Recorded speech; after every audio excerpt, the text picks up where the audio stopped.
going back to where the beach is near, the beer is dear, there's plenty of women on the crack. Walking here we are in the final second, the whistle is gone, and Sligo Rovers are the champions.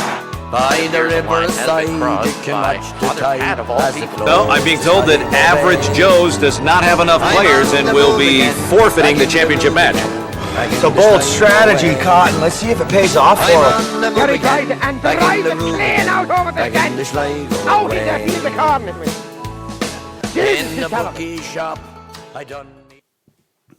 Hello, you're very welcome to the Sligo podcast, Season 3, Episode 2. Adrian Parkland here with the usuals, Ronan Moriarty and Ross O'Boy. Lads, how are we today? Yeah, great. Good to be here. We're very excited. Big guest tonight coming up. What did you say, our first blue ticker? He's got our first one with a blue tick, yeah. On Twitter, that is. It's a new form of tick from Riverside. Mona McSherry didn't have a blue tick, no? Owen Colgan? Oh, he's short. No, he's not on Twitter. Okay. So Johnny Kenny Jr. coming up. We probably have a few different listeners in tonight now from across the pond. Our first SPL player, we'll put it. Yeah. There's a few excited Celtic supporters I met yesterday now in Foley's. Yeah. There's people are pumped to hear from Johnny. Yeah, I got a question in from one of my mates in Glasgow, big Celtic fan, Kevin Donnelly.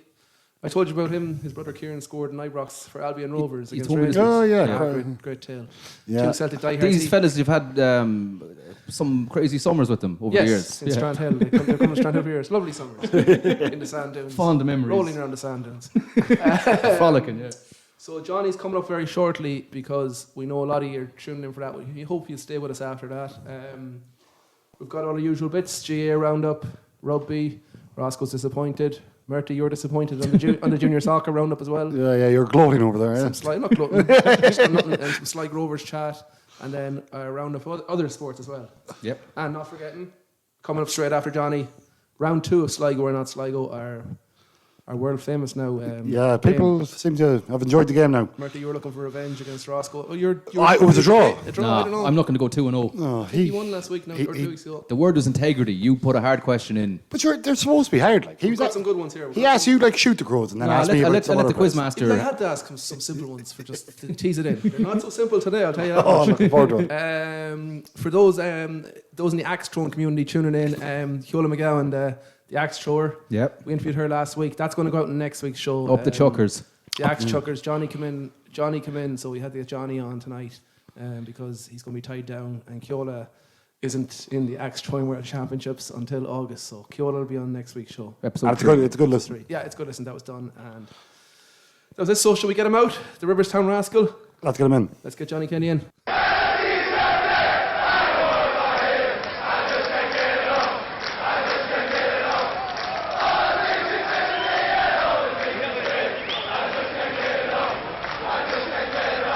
Okay, joined by Johnny Kenny. Great for the town. Johnny, you're very welcome to the Sligo Way podcast. We've been interacting with you for a while, but it's great to finally have you on the show. No bother. Thanks for having me on now, and I can't wait to talk to you. No bother, boy. You're a great white hope. We're clinging on to you. We're jumping on the bandwagon with you. We're going to follow the career. Johnny, I suppose, first of all, the move to Celtic has been in the papers, I suppose, and everywhere all over the social media. So how are you settling in Glasgow is the first thing we'd like to ask you. Yeah, I'm happy out now. I've had a rough patch, if I'll be honest with you. I'm out injured now for a few weeks, and I'm just out isolation, and I'm on the hunt for an apartment. So I love it over here, but just have to get an apartment now to settle down. And were you isolating, or did you have COVID, Johnny? I know it's a personal question. You don't have to answer. My driver that brings me to training had COVID, so I had to isolate for 10 days. Your driver. Nice. 500 drivers were around. We've all had the COVID here anyway. Yeah. We got it out of the way. Yeah. How's the apartment hunt going, Johnny? Will you? Stressful. Is it? Will you live alone? Will you? Yeah, I live alone beside a few of the boys. But they're hard found a good apartment. You'll get one. Come here. So I suppose we're going to go back to the start with the interview, Johnny. And again, thanks for coming on. So you're from Riverstown originally. I suppose your dad would be pretty famous. He would have been an absolute hero for me and Murty and most of Sligo. Where did it all start? I suppose Arrow Harps, was it? And I suppose the back garden probably as well. Yeah, start with our harps, the backyard, and kicking the shit out of the brothers and stuff like that. But yeah, I played at our harps the whole way till under 14 or 15. Joined Rovers then at 13, but our harps is very good too. It's a kilometre from my house too, so. You 6 brothers, isn't it, Johnny? 5. 5, or 6 each. Jesus Christ. Too There many. was a bit of trouble in that house growing up, was there? There was, but we're over it now. A couple of lads play for our harps as well now, the men's team, don't they? One of them anyway. One plays for the That's men's it. team, yeah. He's a good footballer too. Shouldn't be let on the pitch that much. 2 of them fucking turn up for we played the Shamrock Gales in the county minor final there before Christmas. Yeah, Kieran and Niall are on that. Yeah, they were good, fuckers. Did you play at GA as well, Johnny? Because I know your father would play for Sligo as well as Yeah, as I Rovers. played it a year and a half ago. I won the minor B championship with Shamrock Gales. I got minor B championship myself. No, I'm talking. We bet Shamrock Gales in the final back in 2003. You're in Penny. Yeah, we should have been there. And come here, Johnny, would you like growing up, would you have known like the stories about your father playing for Rovers and winning the cup? Like that was like we were only being 7 or 8 at that stage, but even I remember it was such a big deal in the town for them couple of weeks. Like I assume like he was an exceptional footballer as well. Yeah, he was, to be fair. I'll give him a bit of credit now. I don't give it to him much, but yeah, even when you were young, going into the showgrounds, to be like, if they're anything like your dad, you'd be a great player and stuff like that. But hopefully go on to do better things than he did. Jesus Christ. That's a good thing to say, Johnny. Anyway. I actually played against him in Astro a few years ago. Were you playing that time, or was that down the thing? I played one Astro again. He's still playing. He still has it, anyways. Oh, He played Gaelic last year, didn't he? No, he was. He's delusional, but Such a madman. yeah, he's happy at it, so let him at it. He's a good man. And of course, Mick, your uncle as well. I seen you said before he was an influence also, was he? Yeah, he's great, to be fair. He brought me to training every day last year. Couldn't thank him enough, really. And yeah, he's good crack, to be fair to him. A fine footballer too. Used to score a lot of goals. He's a critical one. You have a good ground and so, Johnny, in the background. So you say you went to Rovers at 13, was it? Yeah, 13, then under 15. Yeah, and how did you find that? Was I obviously a step up from Arrow Harps? Step up, and I was, as Connor said in an interview the other day, I was so small you could have put me on a wedding cake. So, yeah, I was small, but I enjoyed it now and it was good.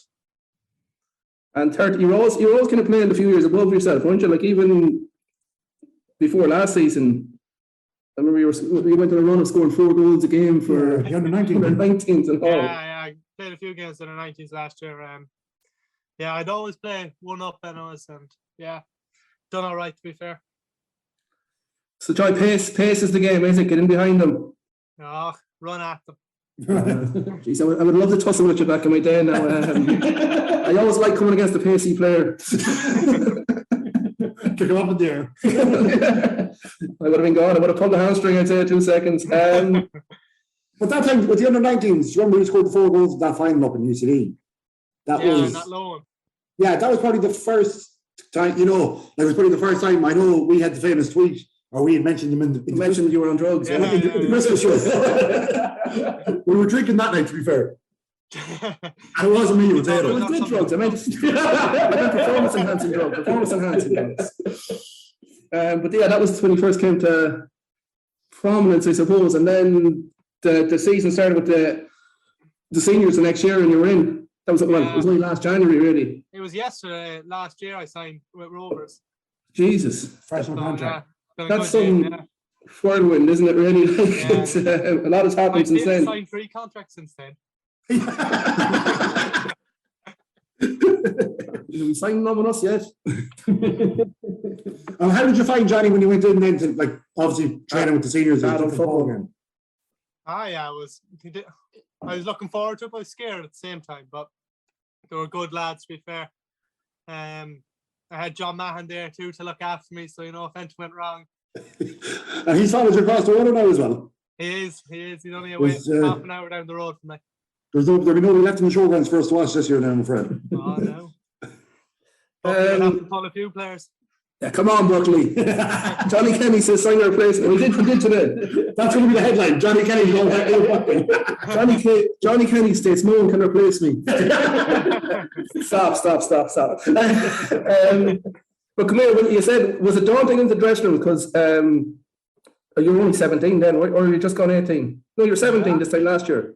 17, yeah. I know, it's all right, to be fair. Going into an adult dressing room like with some grizzled professionals, but who took you under the wing? They all did, really, but they're Dave Cawley, Greg, and Gary Buckley. They were very good, to be fair to them, and they're experienced players, and they know how to. It was them one day too, so they really helped me. Was it you that had a good story about Greg Bulger and Johnny? Greg tells a good story of you being on the bus to the away game and your brother's driving a tractor beside you. And he was just sitting on the back, nonchalantly, yeah, that's Patrick driving the tractor off the road. And Greg says he looks out, and there's this 12-year-old that looks exactly like Johnny driving a tractor. And that was on the way to the St. Pat's game. Oh, brilliant. But I suppose you started the season in whirlwind fashion, like you took off where you left off the underage teams, Johnny. I'd say it was some feeling to get your first goals in, like just in front. I know the crowds weren't really in at the time, but just to be 17 years old, scoring for Sligo Rovers, that was the dream, was it always? Yeah, it was. It was, to be fair. I thought now I should have scored before I did score, but when it came, and I couldn't have found an easier one as well, but... I was nice to have to gift us something anyway, you know. I know, it's great, to be fair. Yeah, myself and Murty actually we done commentary for the Cork City Cup game. Yeah, we haven't even invited back since. We haven't even. But you weren't playing that day. We were disgusted. We had a few shouts and love for you. But yeah, we haven't been called back since to our commentary booth. Scheduling conflicts. So come here, Johnny. Like, I know you signed a new contract during the season, and it was it was a 3-year contract. 3 years, yeah. So it looked like we might have you for a while longer. But when did you know first of interest from Celtic and other clubs, I suppose? Yeah, I knew pretty early, to be fair. I signed that in the middle of October, but I had planned on staying then, and then I finished off the season very well, got goals, went away with Ireland, scored goals. So that only hyped up more attention. And then through December, I've had offers and stuff like that. So I said, I'm only young once, I might as well try it now. 100%. Right. And with a minor B medal in your back pocket as well. You've done it all. But I suppose I was going to get on to the Ireland bit as well. Like, that was a dream week.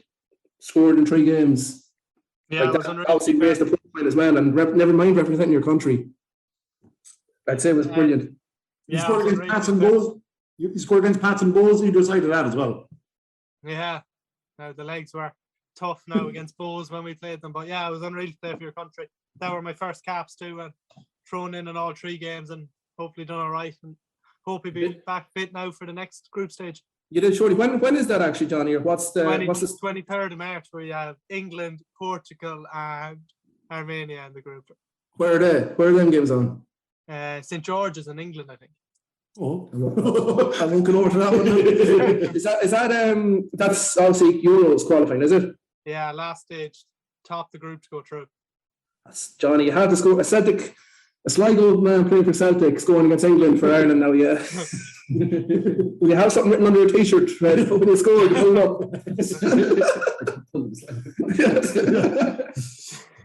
up. So, like, again, when Celtic come in, was it only them? You had to say, yeah, here, I suppose.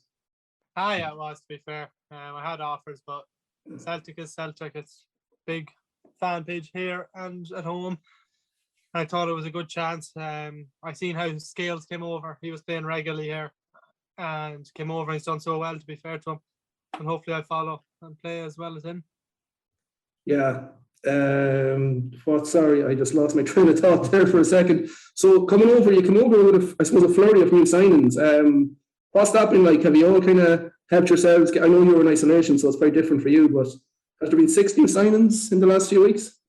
There's been definitely 5, Anna. 5, yeah. 3 Japanese boys have been good, and there was a new one yesterday. Yeah, but they've all been good, and all the players have that are there have helped us in. All the experienced ones like Joe Hart, Callum McGregor, and even them all, the young lads, they've all been very welcoming and make me feel at home. So it's grand. I like it, love it here. Yeah, and I suppose there's massive connections with Sligo and Celtic as well. Like, Willie McStay. Willie's a good man. I've been chatting to him recently now over the last few days, getting through isolation. I've been talking to him, but yeah, Willie's been good. Willie's a good man. He camped out in Ballymote a few weeks back. He did, yeah. Slept out in the rough. Yeah. Takes a brave man to camp out in Ballymote, I tell you, Johnny.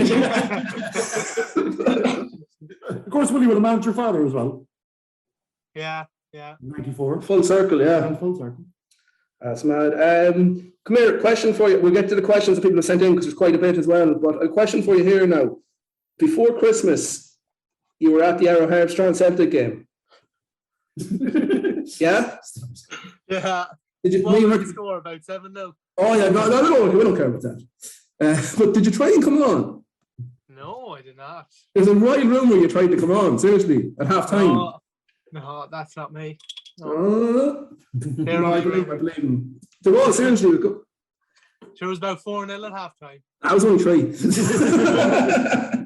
Anything, Marty? No, just probably a bit more just on last season, Johnny. I suppose Rovers, the season started so well, and like at one stage, I know like Rovers are probably punching above their weight at the start of the season, but did you feel like, I know probably after we went away and won 1-0 against Shams, you know, felt like the title was on. Obviously, there was a bit of blip in the summer, but did you feel like the league was on at any stage? I thought it was. You were top of the league after beating the champions on their backyard. It had to be on, but it just didn't fare out that way. But it was still a great achievement to come third. Yeah. And would you have now, like, actually, I suppose when the fans came back, that actually the downturn in form happened. But did you find it different yourself now, like the showgrounds when it's in a good mood and a good buzz? Like it's a great place to play and score goals. Yeah, it is. There's a great buzz, to be fair, and the fans are unreal. The singing is fairly loud now when you're on the pitch. But yeah, it's unreal to be playing there. Unfortunately, now we did go through a blip when they first came in, but we got through it and we made our goal at the end. Yeah, and that was like, you know, European football really was good. You know, like there was a couple of weeks there towards the end of the season where it did look like that even that might get away from us. Had your favourite goal you scored last year? Good question.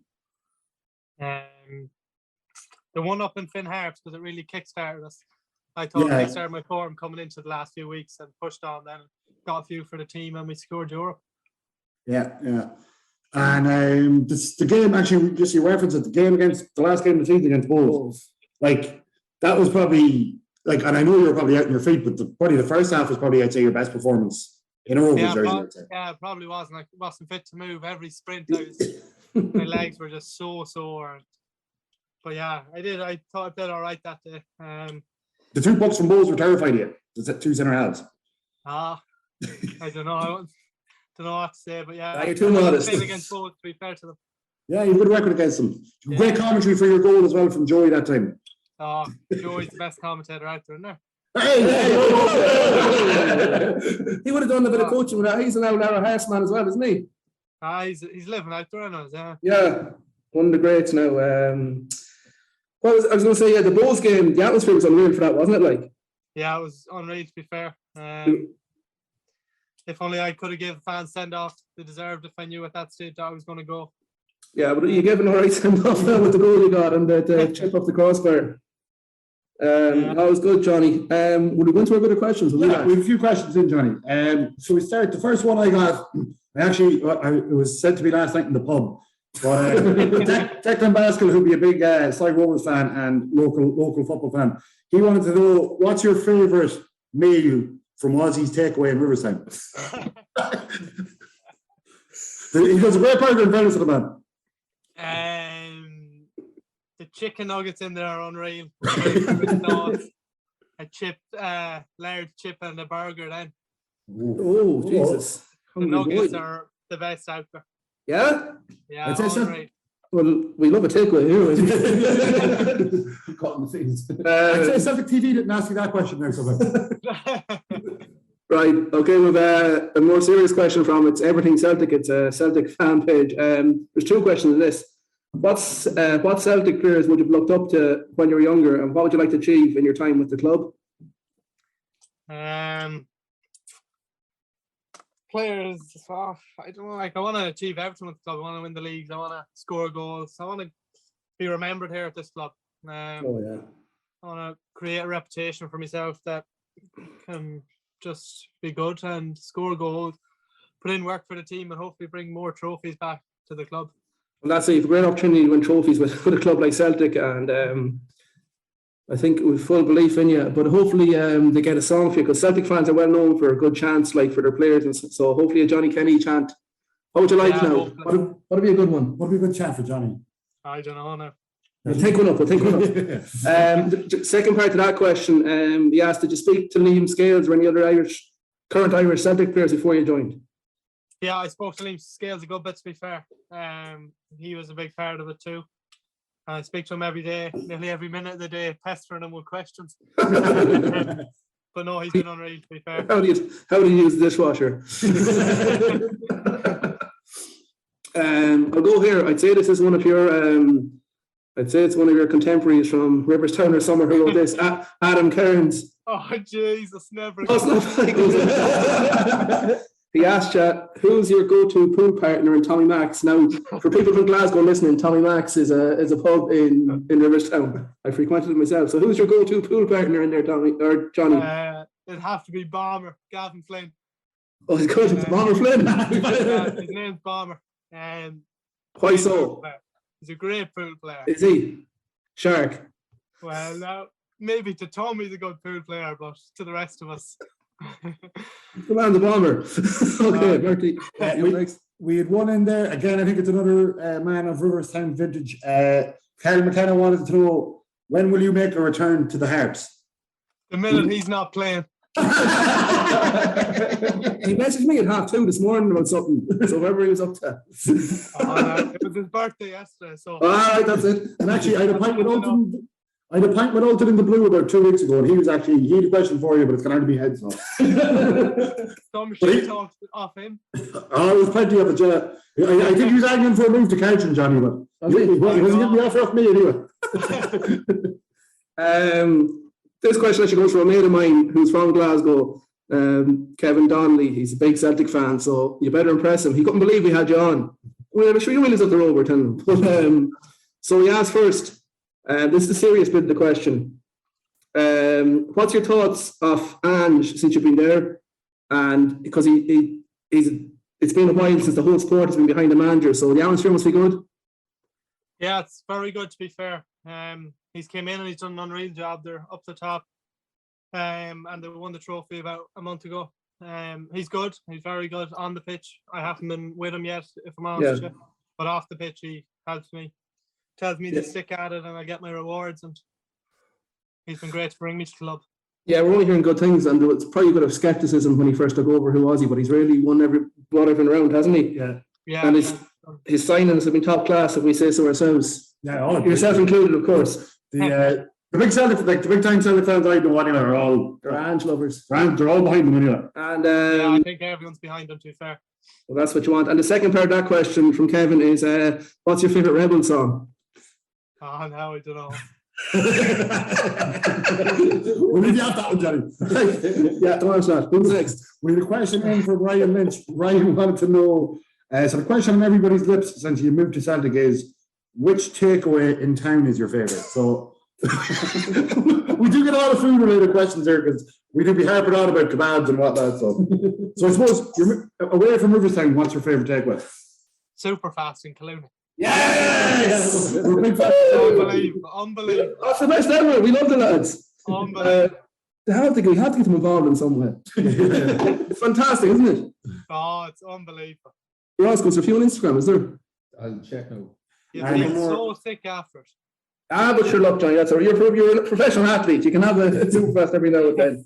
We had one in here from, I think it was from Calvin Lacey. He wanted to know what your favourite League of Ireland ground was. Like, apart from the showgrounds, obviously. Finn Park. I know. Daily Man, probably. Yeah. Daily Man, to be fair. And there was another one. There was another one. Obviously, I know this question's a bit far removed now, but we lost him. No, He I'm is, not. he is. Yeah, sorry. Would you ever see yourself back up in the showgrounds is a question. I know that's obviously a bit of a strange question to ask when you're only 18. And No, when he's done it all at 36 and comes back. Yeah, I'd love to play there again. I've only played there 1 year really. So yeah, I'd love to one day maybe come back and win something with the club, because this year it didn't go to plan. We didn't get to a cup final, or we didn't win anything. So hopefully one day get back in front of the fans and play there. I suppose we could do our part by if we keep qualifying for Europe, sure, you never know, we could end up playing Celtic at some point. There'll be a lot of torn oranges in Sligo that day. I know one fellow who remained nameless. I'll give his name, Shane Ward. He's a huge Celtic fan, huge Rovers fan, but he stated to me that if Rovers and Celtic were playing in the Champions League, he would want Celtic to win. Really? No, bastard. No? So nice. Good answer, Johnny. Good answer. Yeah, JK, hopefully you come back with a pocket full of medals at 37 or 38 and a big pint belly on you and just be a big target man. 2 years in the showgrounds, 2 years Arrow Harps. Yeah. Play junior soccer. Come here. Is the hashtag going to kick off, JK24? We're trying to get a go on ourselves. I don't know. We will. We have to. Is it stitched into the boots, is it? No, not yet. It's stitched get into it. else. Get it. Is there anything to that, Johnny, or is it just the number you got when you're in showgrounds, 24? No, it's first number, to be fair. Tara Healy just said you're 24 and I took it and I went well with it, so I said I'm keeping that. And following the footsteps of the great Cartland Cole, of course. Has he given you any words of advice? No, nothing. Fuck you, Carlton. Follow-up interview. Johnny, thanks a million. We're going to definitely get over to Glasgow soon enough, and we're going to bring you out after a game. Because you were supposed to come at the live show. Yeah. We had a few tickets.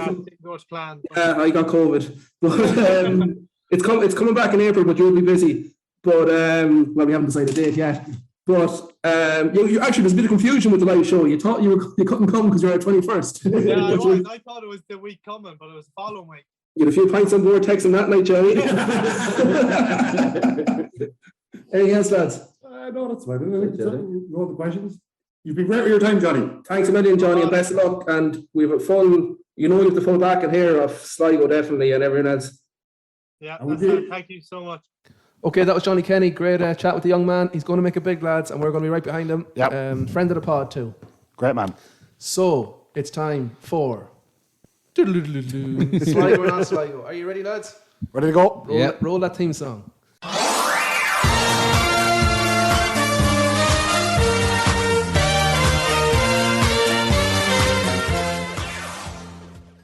We got a lot of entrants in now. I didn't use them all because I was writing them out myself, sitting in Roscommon Town today. I'm going to start with you. Chef today, Kebab. Marty. Beg your pardon? Chef Kebab. No, it wasn't open at 10 o'clock this morning. We're starting with Ronan today. Okay? Okay. WV8's rocking chair. It's where the great man was sat and wrote many of his poems and sonnets. In Sligo or not in Sligo? Not in Sligo. Correct. Is it anywhere? Or is it just Made up. made up? So that's one for Marty. Ross, you're up. Lava. In Sligo. Yep. Laugh, I like it. Kennedy's. Like, what the- Lava. Yeah, just say, next question. Come on. Lava, Oh, come on. Lava's not well known. Oh, no. Okay. Could have been a volcano of some sort. Here's one for you, Marty. So easy on it. It's not going to be easy now. Mitchell Curley Park. In Sligo. Yes. Thanks. Ross, Hamburger Hill, Rackcormac. Not in That's Sligo. so funny. Not in Sligo. You sure? Not in Sligo. Okay, yeah. It's up by Guy Clancy's house, isn't it? Ronan, Siberia. Not in Sligo. No! It's a little townland there beside the Scarden Centre of Excellence called Siberia. Look it up. It's in Killara Hills area. That's a tough one, no. That's a... Well, Yeah, look. that's the way they line it. So Ross, to take the lead. Keelty's Rock Bar. Say it again. Keelty's Rock Bar. Oh, I'm going to say in Sligo. Yes. Ballymote. Correct. Ballymote. 3-2 to Ross. How many is there? Just to clarify, right 26. 13 each. now. 13 each. Here. Here all day. Rams Bottoms Pharmacy. It's out there in Eastgate. Rams Bottoms Pharmacy. Not in Sligo. Yeah, completely made The up. fact that he gave you an area. Well, he's kind of trying to. Ross, Friar Tuck's Bistro. Not in Sligo. Yeah. What was Friar Tuxie? He used to be a chip fan or something, was it? Yeah. There was a chip fan around called that. Robin Hood. Peter Ross. Bertie, for Pete's Steak, Butchers. For Pete's sake, yep, find steak in Clooney Yeah. in Sligo. Ross, Susan Sarandon Milner. They make hats for weddings. Not in Sligo. Oh, yeah, you're right.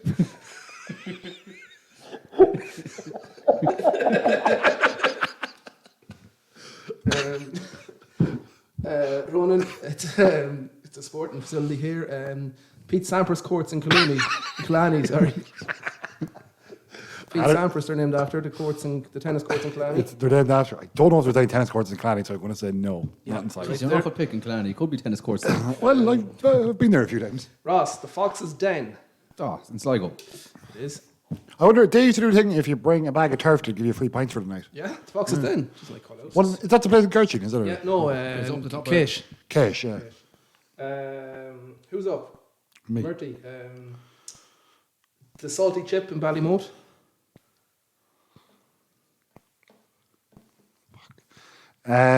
No, not in Sligo. You're right there, Ronan, yeah. Ross, Gannon's Gravy. It's a factory in Tubbercurry. Gannon's Gravy. It's not in Sligo. The gravy scene in Sligo. There's no gravy. There's no gravy factory. Gravy's in in Tubbercurry. There should be a gravy factory in Coventry. 60 new jobs for the community. Ronan, Happy Endings Thai Massage.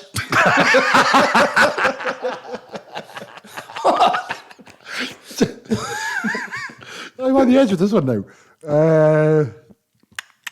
Not in Sligo. Yeah. Actually in Po and Tanyang. Ross, Clunloo. Sligo. Yeah. Ross drives a lot for a living. You know. Duggan Eggs Farm. Duggan's Egg Farm, sorry. Duggan's Egg Farm. Yeah. Where is it? It's up the back end of Knocknarea, actually. There's just have chickens and geese and ducks. Not in Sligo. When you tease out the questions, you know he doesn't have it offhand. It's obvious. I'm going to start doing that now. Could you use it in a sentence? Ross, McLean's Bar. Where? McLean's Bar. Where is it?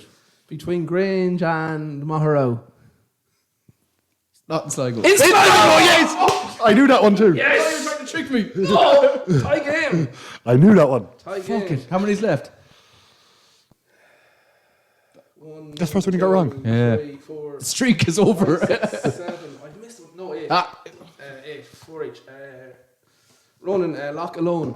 Sorry? Loch Alone. A-L-O-N-E. Yeah. Not in Sligo. See, I've said this was sent by RF. And it's both in Sligo and in Mayo. You can't be given a grey. You're wrong. If it's inside, yeah. Yeah, If not part of it's in Sligo. a wrong one for then. Cheers, Ref, there for. He told me to get that one. So that's an actual thing, is it? Yeah, Loch Alone. Ross, Knocknashammer for the Shams hangout. Knocknashammer. Knocknashammer, boy. Not in Sligo. In Sligo. Not nice. Knocknashammer. Oh. Where the fuck is that? Somewhere on Google I found it. Ronan Cumming. In Sligo. Yeah. Strand, is it? Strand Hill Road. Yeah, lovely. Ross, Gilligan's World. In Sligo. Yeah. Right. What? One after each, and we're level. One each. Jesus. Who will I go with who? Ronan, Jimmy Nail Carpenters. Come on. What do you mean? You never seen the van? Oh. If you haven't seen that van around, I don't know if it's like it. Play mind games here. Jimmy Nail Carpenters. Not in Sligo. Yeah. Fucking knew it. Here he is. Game, set, and match. Ross. Match point. Honey Beeswax, Ross's Point. It's just a bees honey place. I don't know. It's a beekeeper's place. Not in Sligo. Yes. So it's a draw after all that. So is I it? keep the victory from last week. So Yeah, so Ross is still He the didn't champion. win the last week. 11 each, 2 wrongs. McLean's Bar wrong by Ross. What else was wrong by Ross? Knocknashammer. The McLean's listening to the show as well, so they did. Murty. Oh, wait, hang on. There's 2 more left. for fuck's sake, suspense. Murty. The Magic Road. In Sligo. Yeah. Sorry. Yeah, Road. Magic Road, Murty, correct. Ross, the salvage draw, actually. And the Rusty Mackerel. Not Sligo. Yeah, it's in Donegal. Oh, is it? Rusty Mackerel is up by Sleeve League. Oh, it's your... Now we're back at our match. Right, tie game. 11 each. Ronan, you got wrong Siberia, and The one ref sent in. yes. After I'm not reading out my question on the podcast today, too. So tie game. We're back in 2 weeks' time with the next round of Sligo. Not in Sligo, some good ones there with happy endings. Thai massage, the Pete Sampras Courts in Clanny, Courts Yates' Rocking Chair, well known, and Hamburger Hill, Racormac, Susan Sarandon, the Milliners, the McCats weddings. Well, they're all made up. Okay, we'll come back. We're going to come back with rugby, Ross, because it was a thriller in Hamilton Park. Okie dokie. He's made 5, 6, 7 yards. The great bullock of a man, this fellow. Right, Ross, we're back at rugby, as we alluded to earlier, a thriller in Hamilton Park at the weekend. But Excuse me, you're supposed to give me the name of you forgot an something. obscure player. No, go on the spot now. Give it to us. Tyrone Howe, T-Hole. on the wrong side of an absolute slobber knocker in Strandhill in the AAL on Saturday. Well, hold on. We're 2 weeks since we were here last. There was 2 matches played. Yeah, I was going to get into that other one. Okay. The other, sorry, AAL game. Yeah. Sorry. Okay, sorry. Let's go back to Weegens last week and let's tease it out what happened on Saturday. So, big win in goal Weegens. A near perfect performance, I believe. Yeah, look, we got the bonus point with the last play of the game. You know yourself, those fixtures after Christmas are always a bit of a lottery. Anything can happen with the good eating and whatnot, but the boys, credit to them, they're a different breed now. The young fellas, they're in good shape come January. You know, it's a bit different than what the senior teams used to be like back in our days. So yeah, look, a good performance. Wasn't our best performance of the season, but we got what we wanted to do. We got the bonus point. 4 tries, all scored through the backs. Philip Carter, Cal Goddard got the winner. Ryan Feely and Brendan Cunningham. So it was a good attacking performance against the Weegens team that are fighting for their lives at the bottom of the table. It doubled up as well as a cup match. Oh, yes. Yes, so we are now into the semi-final versus Buccaneers, away to Buccaneers. A bit disappointed now. I would have felt we finished second in the league. Dewberry Park. But we finished second in the league, so I thought that the home and away would have been decided by league position and finish. So we got a home quarter-final, and Corinthians got a home quarter-final. So we relinquished our home semi-final to double up for that AAL game. So, we would have thought that we would have got home advantage for the semi, but apparently it went to an open draw and Bucks got a home semi-final. So playing them in a couple of weeks now. What was the final score, sorry? 28-0. Whitewash. 28-0. So 4 sevens. Was that? 4 sevens. 4 tries, like. There was 4 tries, so what? 4 conversions. 4 conversions, Conversions, yeah. yeah. So, Sorry, we're getting an abacus out here. Is he not a rugby correspondent? So we were actually, there was quite a bit of a random team. Not random, but we were missing a lot of people with injuries, people isolating as well. So it was good to get the win, finish the table in 3rd place. So, it was good optimism there. So that was last Saturday week. That was last Saturday And in Galway. And then on Saturday... The mighty league leaders, Greystones came to Strandhill on Saturday. Correct. Greystones came to town. Highly fancied Greystones. They've been impressive in the first half of the season. Only lost 1 game to Wanderers, and they were putting up cricket scores on every team. So actually, ever since they announced that only 1 team was going up, effectively meaning that Greystones didn't have it in the bag, Greystones would have thought that they were going up automatically under the standard rules, but you can see that they've had a bit of a blip since that's been announced. It would be hard though, and you're winning. It would be hard, like any other year. You've no guarantee you're going up. So now they have to come, regardless, they're into a playoff. So I'll get to that in a second. But Wanderers just about bet them as well. Actually, in the first game back, they had a missed goal, a missed drop kick, and a missed penalty in the last minute. Greystones dug out that win. So they seem to be winning ugly now when they were winning beautifully in the first half of the season. So which takes us to our game. So look, I think it was one of our best performances in a long, long time. We certainly matched them with more of the scoring opportunities. Our defence was phenomenal. Apart from two chances that they took, Greystones physically took every single scoring opportunity they had. They hit a drop kick. You notice the new thing that you see when we've the goal line drop out. Yeah. One pass to the middle, drop kick, boom. Oh, so they collected your goal line drop out. Yeah, very good. So it's the first time I've seen That's it. the type of rugby I like to see. Yeah. Boot the ball. Yeah, so they that was, like I said, look, really clinical. Their number 10, Killian Marmion, no relation to Kieran Marmion, but he was a sensational player. Like, just we spoke about him all week, targeted him, everything goes through him, get him. It was the talk both games. We didn't get him much. He sits back deep. He just sits in the pocket. You know, he's got all the tricks, kicks, you know, passes, delayed passes. Again, what was the final score? 20 points to 19. Right, that's the crucial bit. So we'll go to the last few minutes, will we? Last few minutes of the game. Well, I said with 7 minutes to go, the scores were 16-13. Yeah. We were on top. We'd scored a try that would have put us 23-13 up with, as I said, probably 10 minutes to go. And the linesman put his flag in. There was an off-the-ball incident. He felt that one of our players had unfairly rucked one of their players off the ball after the ball was passed out. You know, the optics of it weren't great. There actually wasn't much in it, but it was right beside the Greystones bench, and the linesman was there, so they all rabbled, and linesman put the flag in, and you know, once you put the flag in, then the ref... Sir! Yeah, basically. So we went off and scored a belter of a try straight up. You know, that phase went through about 4 or 5 hands, scored a class try under the posts. Okay. And, like, you know, celebrating, flag was in. We'd seen it right from the start that the flag was in, obviously with the dugout beside it. So the referee came over, long deliberation. And did any of the Greystones players actually stop? No, the game played on, like, yeah. So literally, and your man dived, made an absolute meal out of it. But anyways, referee disallowed the try, gave our winger a yellow card, and I didn't know this now. Gave our winger a yellow card, disallowed the try, penalty against us. So that was it. It was kept at 16-13. We scored another penalty after that to bring it up to 19-13. Josh Rees was good in the build. Josh kicked everything. He's really found his rhythm now. And he'd probably, I think it was his best performance for Sligo since he was here as well. He was brilliant. And as I said to you, look, I think we just ran out a little bit of steam. We had 2 scrums, our own put-ins in the last 2 minutes. They won a penalty off us, which we felt was a bit contentious. The scrum was wheeled. It should have been reset. The referee gave a penalty. They kicked it into the corner, through to the back of the line out and mauled over. Then there was only 1 minute left. Still need the conversion, though. Still need the conversion. He slaughtered it between the middle, like, not a bother on him, you know. It makes you drop that. Sorry. Yeah, so we finished. We were third after Weegens. We've dropped down to fifth. It's a very tight league. Greystones are first in the league now on 47 points. Corinthians are second on 39 points. Blackrock third on 35 points. Wanderers fourth, 34 points. We're in fifth with 33 points. And below us is Belfast Harlequins on 31 points. Then there's a little bit of a drop off then into 7th place. Dungannon are on 23 points.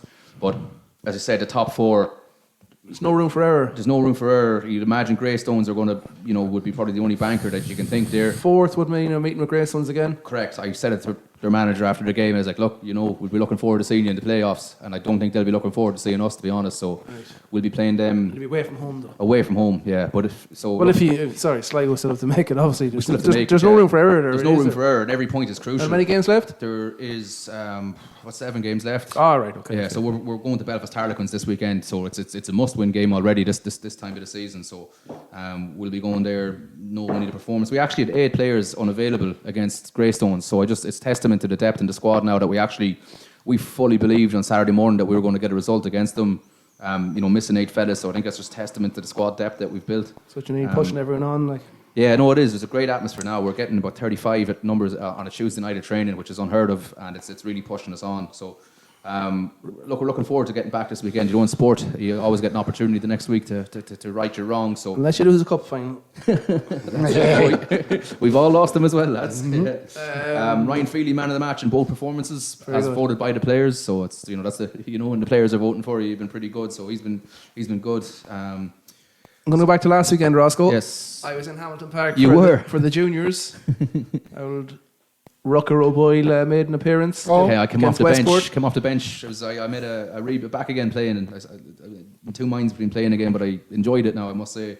Didn't enjoy the result, but nice to get on the pitch. A bit stronger. We were scolded in the stand, a few of us, by Dominic Story's parents. When you come on the pitch. Now, none of this now. We know why you're here. Leave Ross alone. You're only people in the stands taking up for you.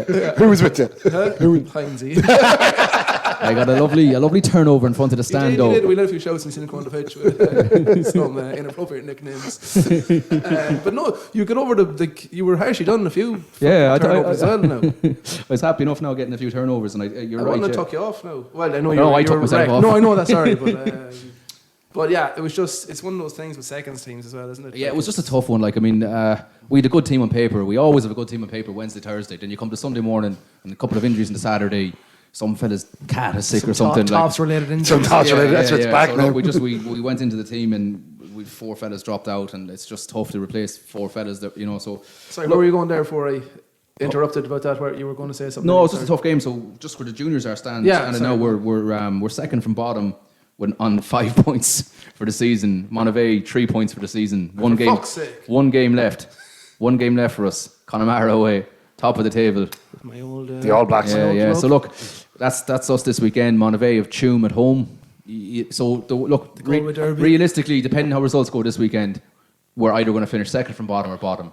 If we finish, bottom goes down. No. So it's changed again. Only one goes down. What is this? It's just COVID because there's you're shy all year, but here's another chance. No, but the reason is because of games are called off by COVID. They said so. The crack is now we're either playing Monavea in a playoff match. If we win that match, we stay up. If we lose that match, play the team who we play the team that is second from bottom. Second. Yeah. So exactly. So basically, we'll have 2 bites of the cherry regardless. We're not going to finish. We're in the playoffs regardless. So that's the crack. And just to finish off on the rugby report, our ladies had 2 matches. They had a draw. They beat Westport that day, didn't they? Yeah, they had a draw against Westport, which is morale boosting for a team that's building. And they lost the weekend to OLBC, who are unbeaten, top of the table. They're playing a lot of catch up there, the ladies, but. They're getting good coaching, their numbers are growing, and it adds a nice flavour to the club to see them there. Yeah, I've seen a few of them. Great mix. Very youthful and experienced as well. That's it. It's like a seconds team, or even a thirds team. But look, it's great to see them growing. Ross, it's the first thing, though, isn't it? Yeah, it is. But it's growing. I mean, it's a growing team, But no, it's great. There's youthfulness coming through. Yeah, the underage section is brilliant now. They're very competitive, all the girls and their grades. The funny thing with rugby, you want Lindsay Peat retired. Yeah. But she only just took up rugby randomly enough and then became very good at it. And most of that generation, that great Irish rugby team, would have played 0 underage ladies rugby because there was none. Yeah. But now the players coming up have actually played underage rugby. Yeah, and it's a big difference. It has to be a mass. I was thinking it's like them ones, like the ones, just say back when they won the Six Nations, a lot of them were just athletes from other sport who took to it quite easily. Correct. But now, and they would have played no underage, so it's great now that there actually is a structure of 12s, 14s, 16s, 18s rugby for women, isn't it? It is, yeah, and it's just like, it's going to make such a difference. It's going to make a difference, but the big things as well, it's no more than the underage of both genders are playing on AstroTurfs now and whatnot, so the skill levels are going up as well. So you're seeing the game, maybe it's not for the betterment of the game that's becoming skillful without the old passion and power, but the skill levels are going up. So it's. I just had a thought during the week. It's like them older generation would have no underage, and now these ones have. It'll be different. The sport is growing every year. If you looked at the quality of the matches now compared to a few years ago, it's growing really quickly. The sevens is on fire. So that's my rugby review this week, lads. Very good, comprehensive. Enjoyed that, Roscoe. We're going to come back with just a roundup of our other sports. A sporting event greater than the World Cup, World Series, and World War II combined. Okay, it's our quick roundup of other sports that we're not so knowledgeable in. You might say we're not knowledgeable in any sports, but here we go. We'll start with basketball. The All-Stars were beaten by the Limerick Eagles in the Mercy on Saturday evening, so a bad result for our men. They go to Malahide at 6 p.m. this Saturday for a 6 p.m. tip-off. That's it, yeah. You weren't at that, Ron? I thought you were going to watch it. No, I was Saturday night. I ended up watching junior football Saturday night. But we're going to get to the complex one of these days. We are. And Ross, have you touched base with Shane O'Mara yet? You saying? No, because I've asked him a couple of times. He said yes, and we've had to stop. So I'm quite embarrassed to go back to him. Right. So Shane, if you're listening, maybe you contact me. I know I'll contact him. Yeah. But not a great result for the lads that hoping to bounce back against Malahide and pick their season back up. The ladies were playing midweek, I think, against the mighty Castlereagh Cosmos, but they had a comprehensive win, 61-16. Siobhan Kilkenny top scored with 15 points and Aoife Leahy hit 12. So the Sligo All-Star ladies are back in the groove, and that's a 45-point drubbing. So good win for them. That's all from the Mercy Gym for us. We can't go into any more depth because we didn't see it at all. But just to give you the results roundup. Then to our next sport, axe throwing, of course. Yes. We had It's a new big one. world number 4 ranked Keola McGowan of Sligo, and The double-bitted axe. double bit axe thrower. We interviewed her last week. That'll come out in our next episode. So the Worlds are happening in August. She's a few European, the British Opens before then. So one of Canada was she, and Germany there's a few events. Canada is where the Worlds are on. She's trying to raise money, so you'll listen to that. If you want to get involved, contact Keola. Irish Axe Chuckers, I think, is her Twitter, TikTok, and Instagram handle. Yeah. And there was a dream of it becoming an Olympic sport. We mentioned that in the interview, yeah. So, and I can't see why not. Skateboarding's in it. She showed us a few axe throwing techniques. Yeah, No, because skill shots. Skill shots, because they're going for the Guinness Book of Record of most consecutive skill shots. Yeah, and wow, were they impressive? You had the golf shot and the upside down shot and the one through the legs. Yeah, we have video footage of that. we We'll show you that.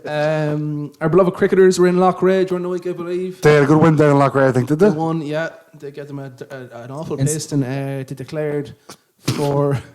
The Duckworth Lewis rule didn't come in for rain. No, not this week. Declared 260 all out.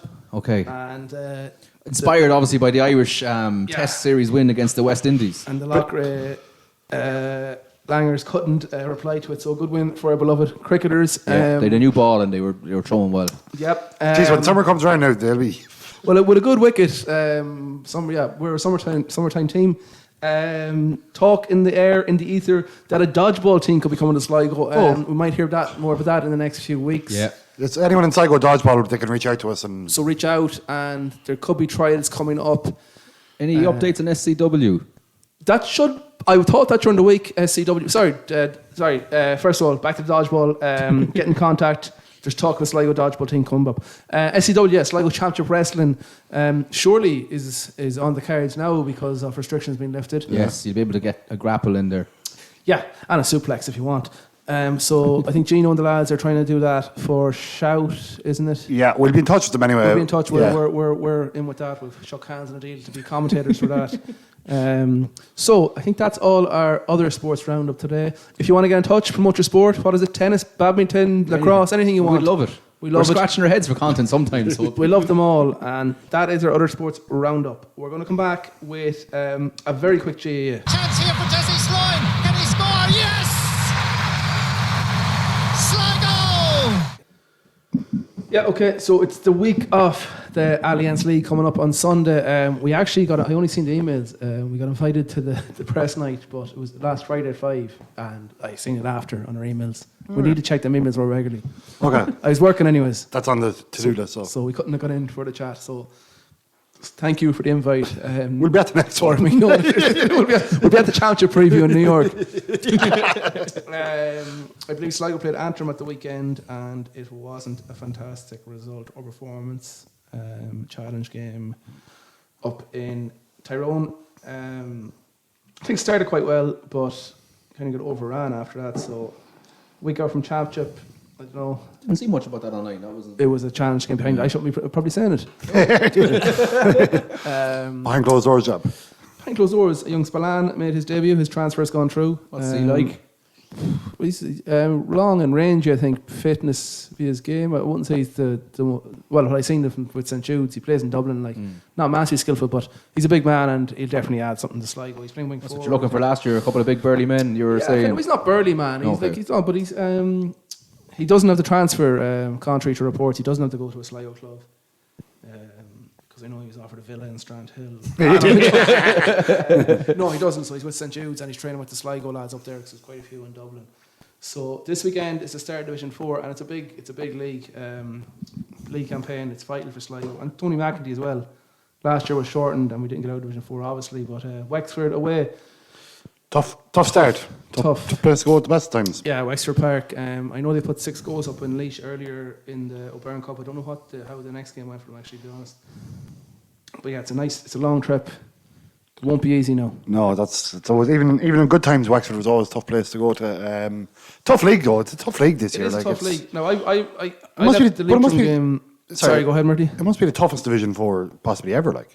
No. Yeah, you could be right. You could be right there. I know Derry were in it a few years ago. There's no gimmies at all. Derry went into your Leitrim, got to the final. Yeah, that was 2 years ago only. I left the Leitrim game quite confident. Well, actually, after Roscommon game, I thought Leitrim were quite poor for the amount of regular starters it out. But Sligo looked at something. Now his own nose in the dome, and then against Roscommon, I know we're bet, but there was still good signs. So I wouldn't look into the Antrim game as much. I think there was a very good first half against Clare in a challenge game as well, last week as well.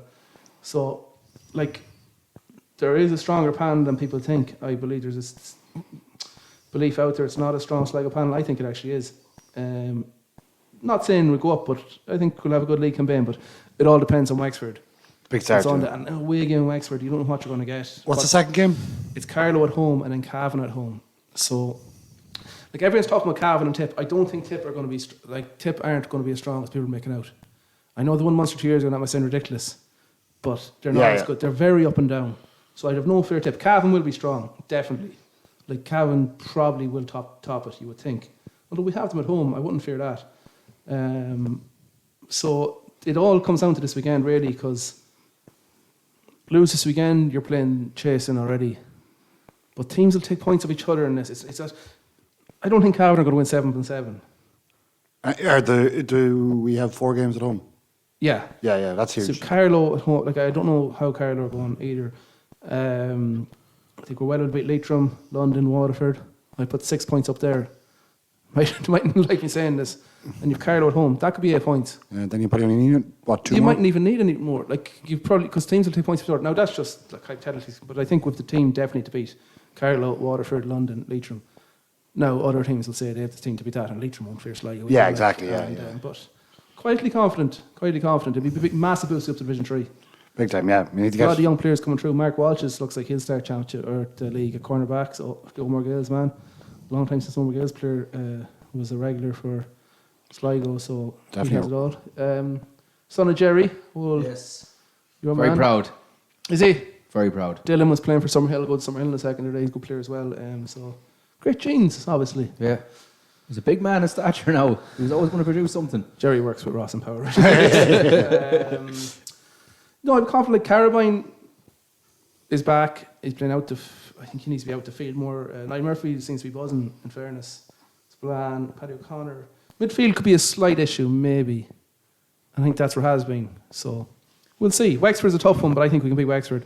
There's always a wind in Wexford too, Wexford Park. So if we can play smart, 2 points on the board. Have you been down there before? Yeah, a few times, yeah. It's just down to collect strawberries one day. What else did you be doing in the summer? You know? It's a nice fucking trip. It's a fight, yeah. It's a long, long way away. So it all kicks off this weekend, but I think most people in Sligo are going to Markfitch on Sunday. My own Donegal. Yeah, it seems like there's a lot of people. There's talk of 10 of 11,000 hitting it. I'd say so, yeah. I was going to actually... You're going yourself? I'm going to go for the luck. You're going? Yeah, I am. We said we might drop anchor with RF at some point. Our good friend RF. He's talking about Twitter spaces or space. I don't know. That piece of technology's gone a bit over my head. But we'd love to meet him and then, of course. Of course, yeah. Although he doesn't seem too gone on our content. He always pushed it off. If he chucks us out a few winners for the league, I'd be happy enough. Yeah, so we hope to catch up with our good friend RF and the Mayo and Donegal. But I said it'd be a huge crowd at that game. They're talking over 10,000 anyways. Well, I know Mayo have 5,000 season ticket holders, and you know how they are. They're nuts. Yeah. And I think Donegal have 3 or something like that.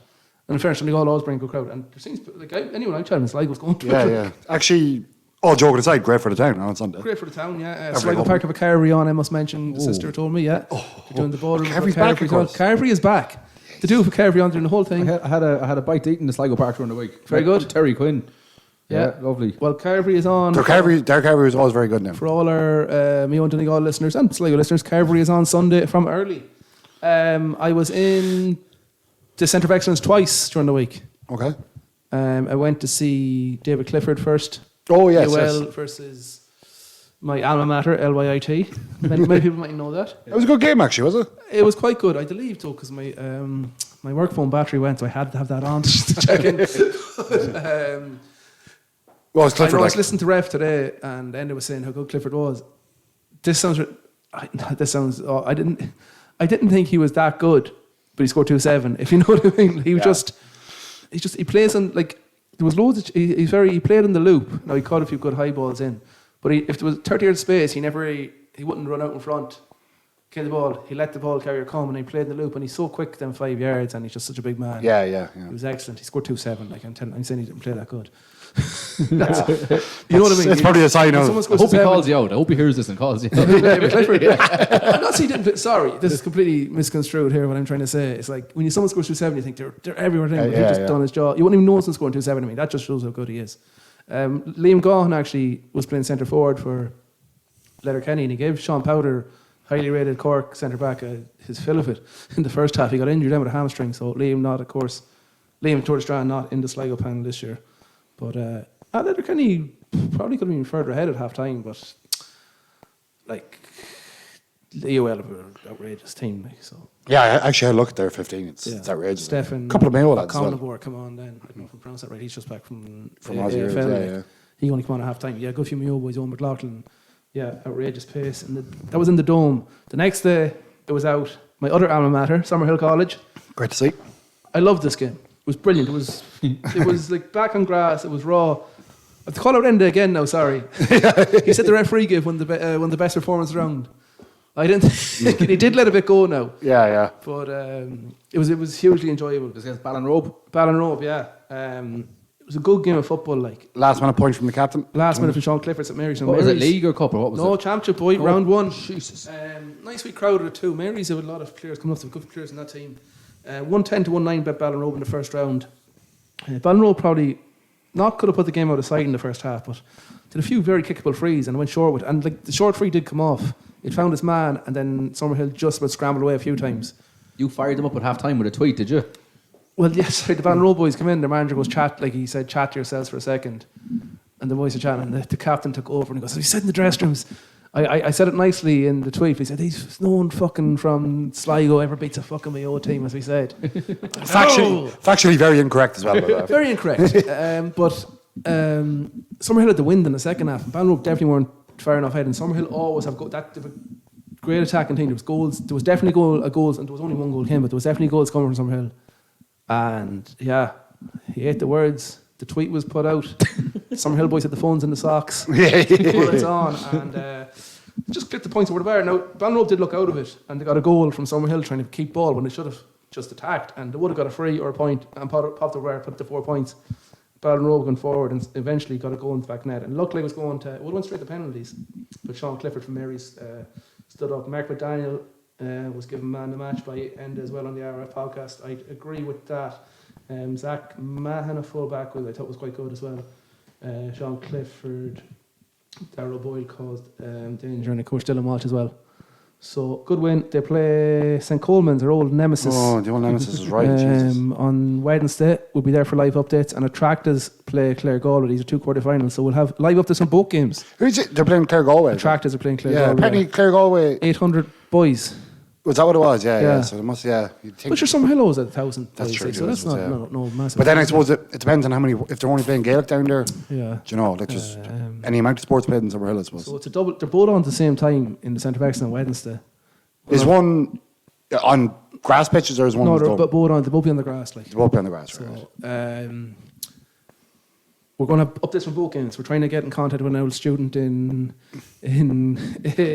Attractors to do updates. Speaking of students in Attractors, lads. Yeah. We had one doing a project. A T.Y. Woodward project. They were supposed to do something with a logo with kind of showbiz or thing, and people were doing Ghostbusters I seen and all real things, but our man Conor Marin, he done the Sligo podcast logo. So it's Conor, great to see. Big fan of the pod, I believe. It's great to be inspiring young kids, isn't it? Yeah, it's hopefully we're not corrupting you too much if you're only do in TY. You can do a TY stint with us. We'll find some role for him. Like super hands in there. Oh, don't. So Conor Marin, friend of the pod for life. We got a photo of you with your project there. Thank you. You might do the updates for us. If you might, yeah. Let him off. David McAvoy's the principal up there, actually. Let him off, McAvoy. David, let him off. I know you from Summerhill. Looking forward to Wednesday, actually, yeah. So 2 big games, 2 quarterfinals. They're on the opposite sides of the draw as well. Summerhill are strong. I'm not sure how strong Attractors are, to be honest, so I won't comment on it. Clare Galway is supposed to be quite good.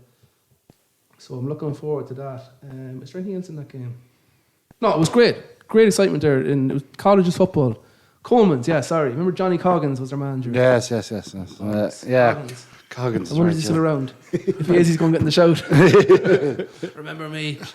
But Coleman's for Summerhill, Clare Galway for Attractors in Beacon on Wednesday in the Connacht College's A quarterfinals. I know Colchester Ishki played Grange to Vocational School today in some game, but don't have a result from that. And other schools around the county get involved. We're looking at the Coolas, the Enniscrones. What other secondary schools have we? Ballysadare. Ballymote. Ballymote. Yeah, that's what it is. That's what it. The Tech. Melosh.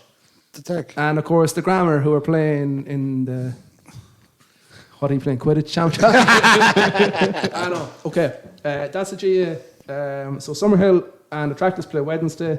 Sligo hopefully get off to a winning start on Sunday. And we'll hope for a draw in Mayo and Donegal. Actually, there is just to go into schools. There is a potential of a Summerhill Grammar semi-final. Yeah, I seen in the juniors. Junior Cup. Yeah.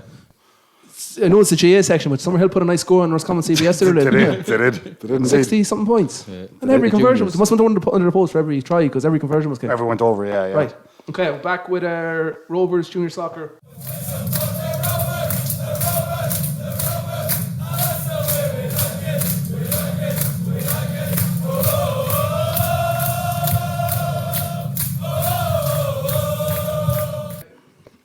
Murty, I suppose with JK earlier on, so we better start with his teammate and fellow Sligo man, John Mann. Yeah, John's gone across the water as well. John's gone across the water as well, yeah. There's a lot of worried people around town now from my talks to people over the weekend. John is gone to St. Johnson. Best leaves it with the best wishes to everyone, but yeah, there's glaring omissions in the squad now. We're down to like Wardy said yes. Wardy reckons we need a centre half, 2 wingers, and maybe 2 strikers. So that's a lot of players. In the season kicks off in 4 weeks, like. Yeah. We'll go to transfers in a second. But yeah. I seen you tweeting earlier that you reckoned he was the. He was very how'd good. you put it? Best centre half you've seen in the showgrounds? Possibly, yeah. Like he was so good, and even with that year out. I put Wesley Charles in front of you. Well, that big Wesley now goes without saying, but I know he's very, very good. I think just his reading the game is unbelievable. Yeah. Just strong, can pass the ball. Just always impressed him. Like he always looked like he was in control of what was going on. And him and Buckley formed an unbelievable partnership. They're like 2 gazelles playing centre half for you, you know. He's a huge lad. He is a massive lad. Like you don't. I know that undisclosed fee. Yeah, don't know. I haven't even heard a word about it. So apparently there might. He had signed a contract, I think. Yeah. So when he was only like he was in. I seen him in CrossFit only 2 days ago, or 3. I wasn't in CrossFit. I seen a photo of him. Yeah. So. Yeah, no, I suppose he had to train with the squad though. It must have come about pretty quickly, all right, but yeah, he's off, and I think he'd be a success there. They're fighting for their lives in the SPL, aren't they? in SPL, yeah, but I think they won the 2 cups last year, so yeah. Like to be like outside of Celtic and Rangers, like they will be seen as a big club over there. So Perth, yeah, he's got a race course, I know that. So yeah, but I know best of luck, John. He's been brilliant for Rovers and the Ballysadare Bomber. Yeah. So as you said. New blood is needed, and that started today with Aidan Keena. Yeah. So he would have Buckley would have managed him at Pats in by 2016, 2017. So yeah, he signed today, much needed. Falkirk. Striker. Yeah, striker. So he went from Pats to Hearts, and then he was on loan. Hearts, yeah. Hearts of Midlothian. Made 11 appearances over 3 years for Hearts, but would have been on loan with Queen's Park, Dunfermline, and then he signed for Hartlepool for a year, and then has been at Falkirk since. Right. So look, it's don't know a huge amount about him. Don't know a huge amount about him, but we need a striker. So yeah, let's hope he hits the ground running. Again, it's just not that far. Like we were getting fixtures for junior football for the next few weeks, and realised that one of them was a night Rovers are playing Bows in the first game of the season. You know, it's 4 weeks away. 3 weeks away. It is very close, yeah. It's around the 18th February. 18th February, yeah. First game against at home to Bows. So. Rehearsals for a wedding. But yeah, look, I'd say there has to be more to come. There will be more to come. Like that kind of thing came out of the blue. No one knew where this. So. And usually, actually, with fellas that sign like this, you hear a bit of word beforehand. There's nothing about this. So. Like Jeff Horsfield, for example. Yeah. You'd hope there was a couple more in the balance. What wrong there? It's with what's next. Well, yeah, you do forget we have signed with the squad. Yeah. With the squad. Yeah, we have signed a couple of players from the lad from Harps and the lad from Derry. Like they're in there already. Well, no, I never said that. I never said that. Although I did get sick for that from yesterday again in the pub about the Paddy Kirk shout. But Yeah, Kirky. yeah. Paddy Kirk's going to be a great player for us. I always said it. Fuck you, Moriarty. Again, a T-shirt under the jersey. Just running over a cup in the air. Like. Hopefully he hits the ground as he's running. Me and Ross are massive fans of Paddy Kirk. Get him on the I'm a massive fan of Paddy Kirk. I just said in that. We'll organise a sit-down, Sicilian style. Longford friendly postponed. Yes. So they have a game this week against Athlone, is it? That's the first out in Seoul. Yeah, that's going to be the first out in Seoul. Yeah. So. And the usual friendlies are going. I Yeah. presume the Strand Celtic. Sorry, I must mention Strand Celtic's 50. We'll mention it during talk, but I presume they're down to play Rovers in a friendly. I presume that'll be before. Well, I assume before the season's there. Yeah. I don't know. I know Strand have a lot on too. Yeah, Strand have an awful lot on as well. Actually, yeah. Jeez, I don't know. No, they could play it in summer. You could still get Rovers on a Sunday when I suppose, yeah. they might have played on a Friday, and you'd still be able to get a decent Rovers team out. So I presume Longford's gone. Well, it could be refixed maybe. Yeah. But yeah, no, the usual pre-season. Athlone, Galway, Harps, I think. Token Mayo team is usually good enough to. Usually, yeah. That's usually where they start actually. Yeah. But no, look, it's transfer is the name of the game. So really. Yeah, and it's not going to be long before it's back. So it's not worrying times, but it's getting a bit. The season is very close, I think. And someone yesterday or the other day about it, anyways. But like you did 150k from Johnny, plus supposedly 6 figures from John Mahan. Yeah. Then last year's European money, and then banking on this year's European money. There should be a small bit of money. You would think so, yeah. No, in fairness, but what I would say about Buckley, and Buckley said it the first year he came here that he wouldn't waste the budget. He wouldn't sign players for the sake of it, which... And we don't know what the budget is anyway. Yeah, no, we don't. And look, Rovers have an awful lot going on between, must mention the women's team. Yeah, we're going to them next, yeah. Yeah, but like Rovers have a lot going on between all the underage teams and the women's team and the men's team. There's a lot... there's a lot of outgoings there for the club, and like obviously the main incomes for Rovers are coming off the gates and the season tickets, and so... Yeah. Interesting few weeks. Interesting few weeks. Yeah, big few weeks now. Kicked. Yeah. Rovers women's played their first ever game on Saturday, 6-3 against 6-3 win. Yeah, I wasn't around now for it myself either, but good to see that they got a win. Good crowd up there.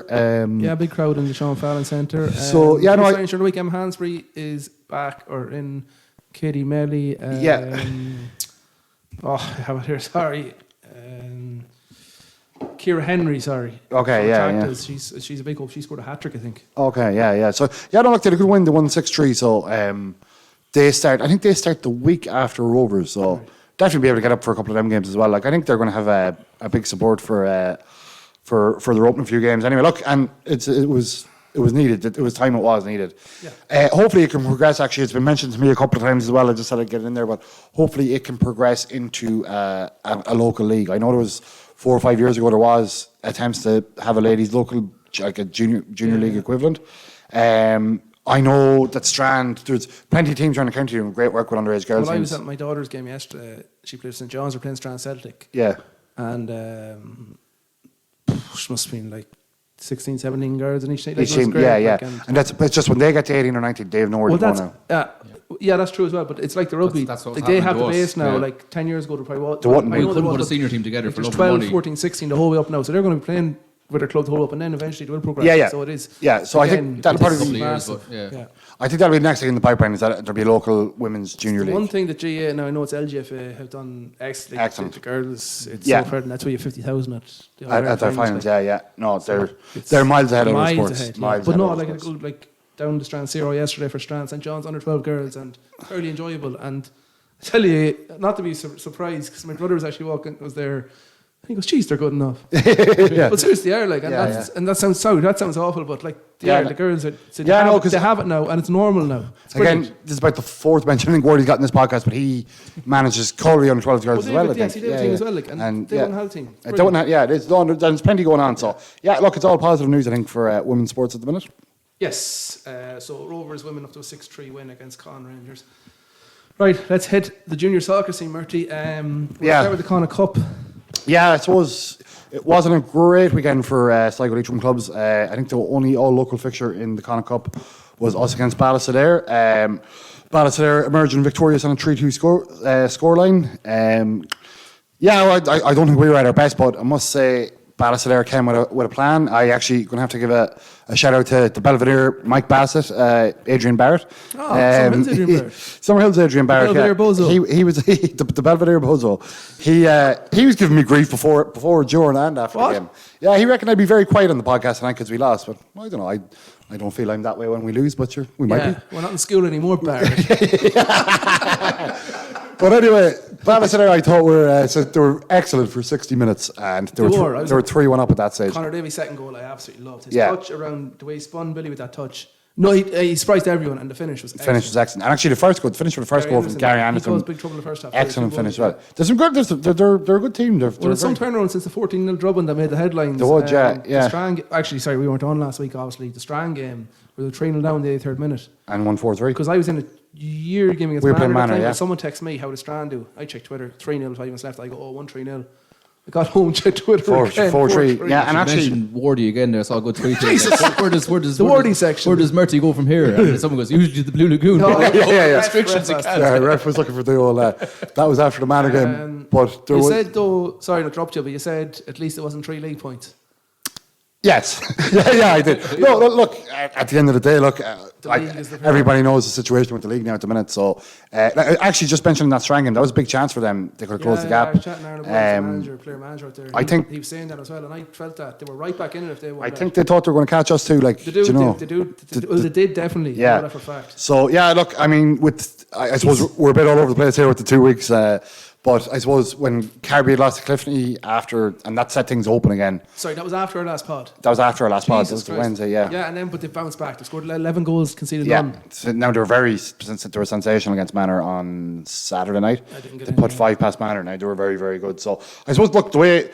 I'm a bit all over the place here, but yeah, fair play to Ballasolaire in the win. They definitely deserve for that first hour. They definitely deserved it. They had a plan. They stuck very to it. Now they tired in the last 20 minutes, but they put so much into it that they did. And deserved their win. They deserved their win, yeah.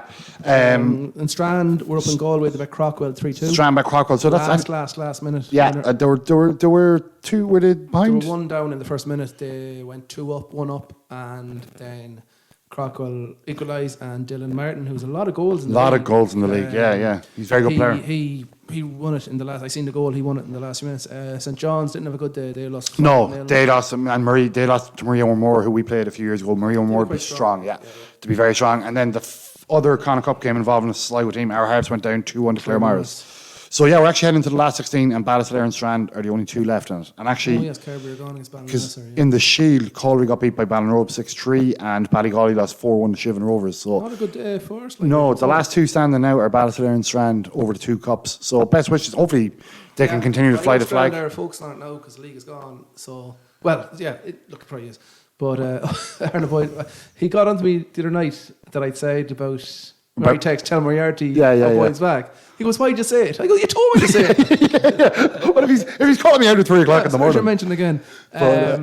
So just to the league. So Carbery played Manor in the league on Saturday night in the 5-0, as we say. So they won 5-0. Back to 5 points. They have 2 games in hand. No, they're now back to 2 points at 1 game in hand. Sorry. Yeah. 2 at 1 game in hand. Exactly, yeah. So that's as it stands at the minute. And then MCR, they were actually playing on it. They won, they beat on at 3-1. They won yesterday as well. So they've moved up to the 3rd. So yeah, as it stands, we've played 15 games, 37 points. Carbery, 35 points after 14. Then there's a bit of a gap then back to MCR. They're on 29, and then Strand are on 28. So I suppose Strand are 9 points behind us with 7 games left to play. Well, whoever catching they're not going to catch you and Carbery. No, that's the point. Yeah, that would be the thing I would say. They might catch one of us if one of us go on a bad run of form. Shut the talks completely. Look, as you said, it wasn't the league game, I suppose, which is going to be our focus at the minute. Like, I don't know, it's like Carbery looked very good now. I'm going to say something now, and I know of a lot of friends in Carter and all. Go on. Club. I actually used to play Carbery as well. I think the Clifton game is the kick up the arse that they needed big time. Yeah. They're just gonna. I think they're gonna push on now. And look, they're a very good side. I've said it. Yeah, you probably have to beat them. Well, yeah, you're going to have to beat them in the games played them. Yeah, well, I think that's the only way you could win the league. You probably have to win all 7 games. Yeah. That's nice for saying. Yeah, sure. Look, at the end of the day, I think it's been a few years since Oh, the definitely. league has got to this point where there's actually still probably 2 teams going for it. So just got their kick at the. Probably at the wrong. It was a few weeks on down the line, maybe. It's harder, yeah. And even with defeats, we got kicked by Strand. Yeah. Strand, they're before Christmas. Yeah, and they did. But then we bounced back and bet Tubber, and I thought we were good today away to MTR as well. So, look, it's all up in the air at the minute. We'll just, I don't know, from our side of things, and Carby are going to be the same. We're just going to have to try and keep winning games. The game against Carby is scheduled for about 4 weeks' time, but you can't be looking we're away in Clifton on Sunday. You can't be looking past that game. We just have to try and win every. I thought actually the fixture computer might have left you to live last game of the season. It could have, but it didn't. But, no, it's exciting, and there's huge crowds going to the games. Huge crowds going to the games. I love going to junior soccer games, and there'll be Heinz is home from London. He hasn't missed a game. He's all over the town. Games. No, there's huge. At every game I go to, it doesn't matter who's playing. Even if there's a game on in McSharry, a Premier Division game, there's loads of people. But it's good. There's always a good atmosphere. Yeah. That Clifton Carberry game, the 3-2 thriller, was 3-1. Yeah. 3-1. Sorry. It had everything. It had everything. It had ref incidents. Tweets after games, goals, goal line clearances, counter. It was brilliant. It was a Wednesday night treat. Yeah. And, we'll go on to the fixtures next week. Do you think so many games have been played in Astro at the minute? Will we have in 2-3 weeks' time Wednesday night, or will it draw the season out? No, you see, the thing is, I don't think we've ever been played so many games. So many games. And if Strand are the same, they've never. And even usually Carby, Carby are still in the Junior Cup. That's because the Astro. Yeah, it's because of Astros. Carby because they would go usually further in the cups than any other team. They're usually way games behind. They usually have 2 or 3 games on hand on teams at this stage. They're still in the FA Junior as well. They're in the Junior Cup. I think that's scheduled for the 13th of February. I'll check. I'll know. We'll have a podcast before it anyway. Yeah. But yeah, they have that big game against Oliver Bond. Just to mention the Premier League before we go into your predictions. There was a big win for Killarney away to Chathpool. Yeah, he's out of it actually. Killarney got out of jail. Chathpool, a few decisions went against them. Where? That was out in Bundan. Yeah, he was at it. Very unlucky by Chathpool. I suppose smash and grab by Killarney, but that's what they're doing all season. So but it has sent Killarney top of the league. Top of the league for now, as we say. Yeah. But a great game and great advertisement for football out in Bunnaden. Good to hear. Yeah. So they just to sum up the Premier League, Killarney are now 3 points ahead of St John's, who've played 1 game more. And then Glenview have moved into third. They're on a great run of form on 27 points. Well, up the hill, and they've got a few signings around January. Yeah. They're pushing them on a bit. They're pushing them on. Yeah, no, they could be. Gino had the checkbook out. They could be. So it looks like a 4-way battle. Although Glasgow and Scrone are quietly climbing up that league as well. They're into 5th. There's quite an active Twitter account now. So they do. Yeah. It is good to see. Great to see. There should always be a football out there. Team out there. They have a great facility out there. So anyway.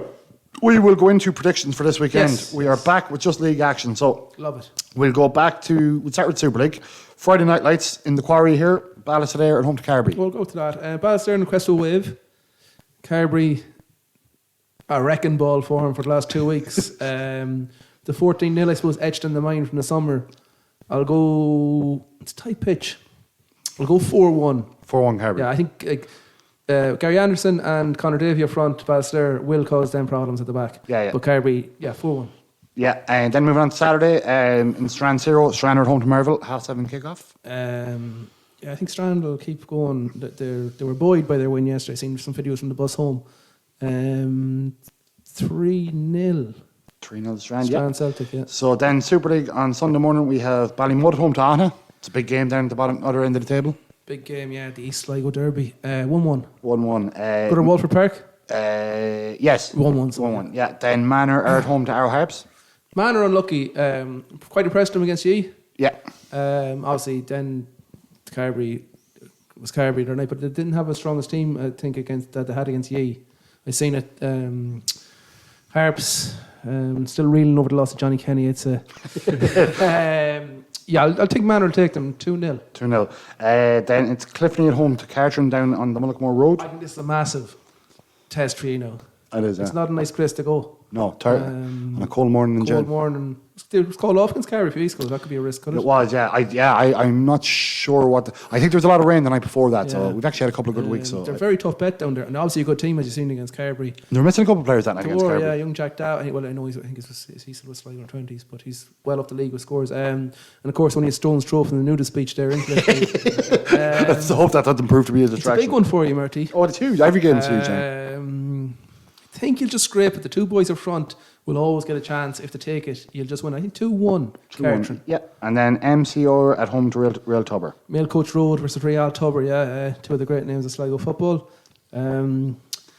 MCR, I was soft spot for MCR. I think they're a lovely football team. Well, they're third. Yeah, They're flying like some fellas there with outrageous medal collections. Like, they're a good side. Yeah, 3-0 MCR. 3-0, right. So then just moving quickly on to the Premier League, we've on Saturday night St John's at home to Ballygawley in McSherry Park. Big game for John's. Need to bounce back. Valley Rovers get them handed their air system there a few weeks back, and then of course in the cup as well. So they could crumble. They need a result, and they're going to get a draw only 2-2. 2-2. Then the two form teams in the league, well, outside of Clanny, I suppose. Kilglass Enniscrone against Glenview up in Michael McGowan Park in Enniscrone. We'll see the boys from the hill. They'll have the Dooley Express going up there, will they?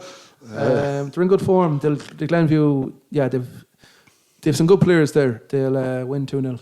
Then Colby Bowes and Bad need to win home to Drumahare. Bad need, yeah, slipped up big time the last few weeks. 1-1. Ben the Bulbin. Derby there, the Parks Castle Derby, I think. That's correct, yeah. Ben Bulbin against Gertrude. Look, only 1 winner there for me. Gertrude 2-0. Then at 2 o'clock, our everybody's second favourite team, Sheffield United at home to Valley Rovers. Valley Rovers riding the crest of the wave. Valley Rovers crest of the wave. They were told, I think their manager told people on Ocean FM to watch out for them. They were second from bottom of the league when he said that. But a massive win against Johns. Who were they playing? Chapel, sorry. Yeah. I love a Chapel. I like Valley Rovers. 2-1 Chapel. 2-1 Hugh Marron with a double. Yeah, and then, so rounding off the weekend's fixtures up in Carrick. It's Carrick Town at home to the new league leaders, Clanny United. Yeah, I was actually having lunch in the Bush Hotel in Carrick there yesterday, and I bumped into the Carrick manager, and he said, few injuries back, teams are good, we had a bowl of chowder, and training's going well. I think that's up in Carrick at the railway station, the railway stadium. Only 1 winner for me, Carrick 1-0. 1-0, okay. And yeah, that kind of rounds everything up, I think. So yeah, that was good, I enjoyed that. And of course, Johnny Kenny there as well earlier in the show. So yeah, I think that's football rounded up for another couple of weeks. Football rounded up, and that's nearly us, lads. Good show. I think happy with that. Strong performance. Strong performance. Conor Marner's got to shout it again, or TY. The manager of project on TY. Something we forgot at the start of the show, and big news, of course. Well, it's not big news, but live show. Yes. So restrictions obviously lifted suddenly since we were on last. So we are in the process of selecting a date. Yeah. So looks like it might be sooner than we thought. Yeah, sooner than we thought. Tickets, of course. Like the most of it. If restrictions go up again in the month. Restrictions go up again in the month. Maybe. So let's get it done. We'll try and we're trying to figure dates out. While everyone, we'll just let it settle a wee bit maybe, and try and figure dates out. Tickets still. Any tickets bought were valid, of course. Yeah, and yeah, good to go. So we'll get that out soon enough. Thanks, Johnny Kenny, lads. That was enjoyable. And back in 2 weeks' time, we're going to be fortnightly. Must say to you, if you can, rate and review. It helps get the podcast out there, and it helps us. Thank you. And we're back with the Axe Lady in 2 weeks' time. Kia ora Magowan. Up the Chuckers. Up the Chuckers. I'm going back to where the beach is near. The beer is dear. There's plenty of women out the crack. Walking Here we are in the final second. The whistle is gone, and Sligo Rovers are the champions. By the riverside, you can watch the tide as it flows. No, I'm being told that Average Joe's does not have enough players and will be forfeiting the championship match. It's a bold strategy, Cotton. Let's see if it pays off for us. Very tight and drive it clean out over the fence. Out in there, he's the corner. Jesus, in the bookie shop, I done.